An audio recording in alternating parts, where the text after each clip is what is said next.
సంక్రాంతి పండుగ నవ్య సంక్రాంతి తెచ్చెను దివ్యకాంతి, పాడి పంటల తోడను పరవశించే పొడమి తల్లి. రైతు మురిసి పొంగిపోయే లోక కళ్యాణమును తెచ్చే లోకహితుడు.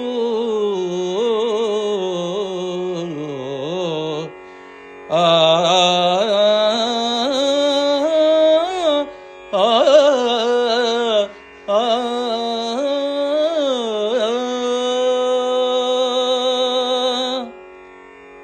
లోక హితుడంటే సూర్య భగవానుడు. సంక్రాంతితో పాటు సర్వశుభములను మనకు తెచ్చి ఇచ్చే సంక్రాంతి అంటే సూర్యుడు ఒక రాశి నుండి వేరొక రాశిలో ప్రవేశించటము. మకర సంక్రాంతి అంటే సూర్యుడు మకర రాశిలో ప్రవేశము. మనకు దక్షిణాయనము నిన్నటితో ముగిసినది. అనగా దేవతలకు మన గడిచిపోయినటువంటి 6 నెలలు రాత్రికాలము.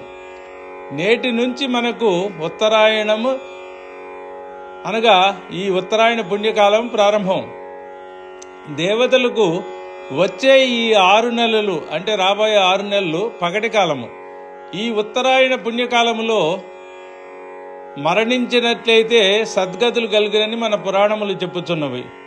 మనకు 1 సంవత్సర కాలము, దేవతలకు 1 పగలు 1 రాత్రి. అంటే మనకు ఒక 6 నెలలు వారికి పగలు, 6 నెలలు 1 రాత్రి.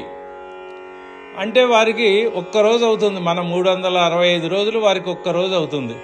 పితృదేవతలకు ఆబ్ధికము సంవత్సరానికి ఒకసారి పెట్టిన ఎడల వారికి రోజు భోజనము పెట్టినట్లే.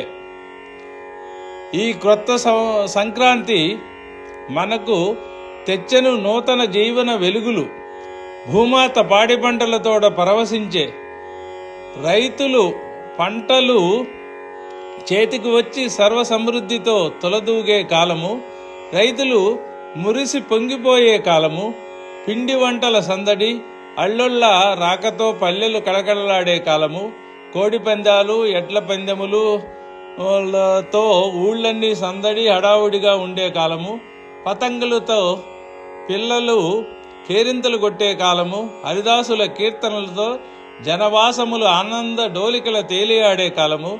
రకరకాల ముగ్గులతోనూ రంగవల్లులతోనూ మహిళలు పరవశించే కాలము.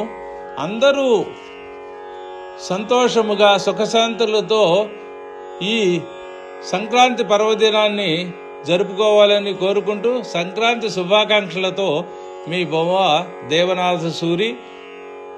శుభం భూయాత్. స్వస్తి.